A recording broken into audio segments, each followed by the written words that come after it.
There's actually a striking amount of similarities between the teachings of Stoicism and some of the teachings of Islam, but of course, like any other worldly philosophy or school of thought, it does have its issues, and I'm just going to be going over all of that today. But before we can discuss that, we need to talk about what Stoicism actually is. So Stoicism is an ancient philosophy and school of thought founded by Zeno of Citium and influenced by the work of Seneca, Marcus Aurelius, and Epictetus. Now, it doesn't matter who these people are, you can research them in your own time, but what they had in common was an indifference and an endurance to the things that they couldn't control. Whether it be slavery and torture or loss of children, these people experienced some really bad things, but they were able to live life to their fullest because they didn't let these things that were out of their circle of control affect how they feel or behave.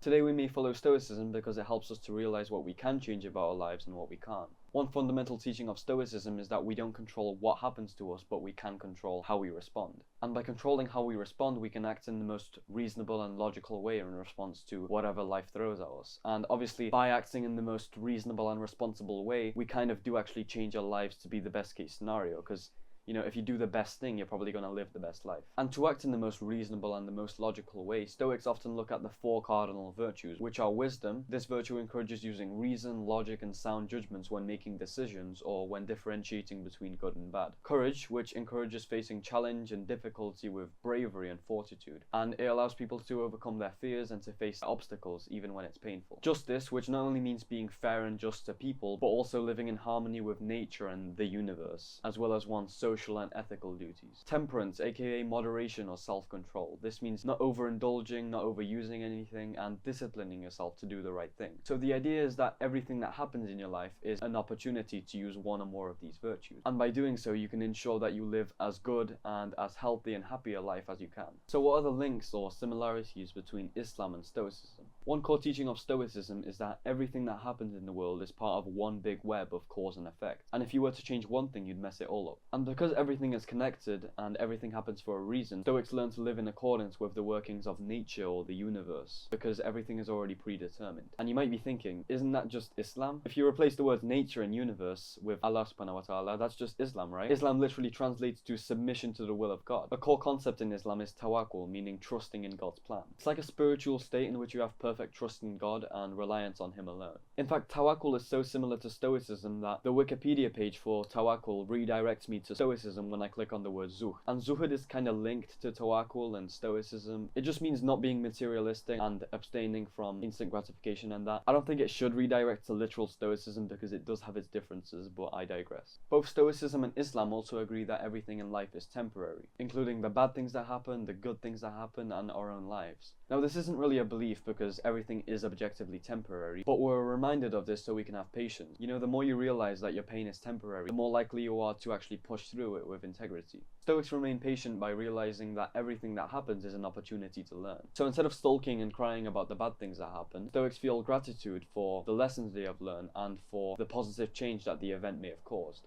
Muslims remain patient by understanding that everything is a test from Allah subhanahu wa ta'ala, meaning that there's a lesson for you to learn, but it's also like a trial from Allah, to see if you'll actually act in the most correct way in accordance to the Quran and the Sunnah. So while Stoics see everything as an opportunity to use one of the 4 virtues, Muslims see everything as an opportunity to act righteously and to act in the most correct way in accordance with the Quran and the Sunnah. They both also agree that we don't actually own anything. Stoics believe that everything is borrowed from nature and that it's all a loan that will be returned someday. If you're aware of how perishable everything is, if you're aware of the fact that anything could just get stolen or burned or lost at any time, then if/when you do lose those things, it won't be that big of a deal because you know that you can live without it. This probably makes charity a lot easier because if you know you don't need your stuff, you're more likely to actually give it away. As Muslims, we agree, but we believe that it's Allah subhanahu wa ta'ala that created everything, and so He owns everything, and that means He has the power to take anything away if He wills it. This knowledge that He can take anything away from us makes us more grateful for what we have, because at any moment we could just lose the thing, or we could have been born into different circumstances. So those were just some of the links that I found between Islam and Stoicism. Obviously, because Stoicism is quite a good way of life, and Islam is the best way of life, there will undoubtedly be some links. But now, why do I think Islam is better than Stoicism? Well, I've got a few reasons. In Islam, we actually have a perfect role model that we can base our lives off of, and that is, of course, Prophet Muhammad, peace be upon him, and interestingly, he does actually exhibit all 4 of the cardinal virtues. He was courageous during all of his battles, he was wise, he always seeked more knowledge, and he always acted in the most correct way. He was just and fair to everyone, and he practiced self-discipline and self-restraint a lot. And yeah, you could say that the Stoics had their own role models too. You know, they had Aurelius and Zeno and Epictetus, but the thing is, these guys aren't really relatable, you know? Aurelius was an emperor, Zeno was a traveling merchant, and Epictetus was a former slave. Now, not many of us are emperors, slaves, or merchants, so relating to these people is quite difficult. And also the fact that they lived like 200 or 500 years before Prophet Muhammad, peace be upon him.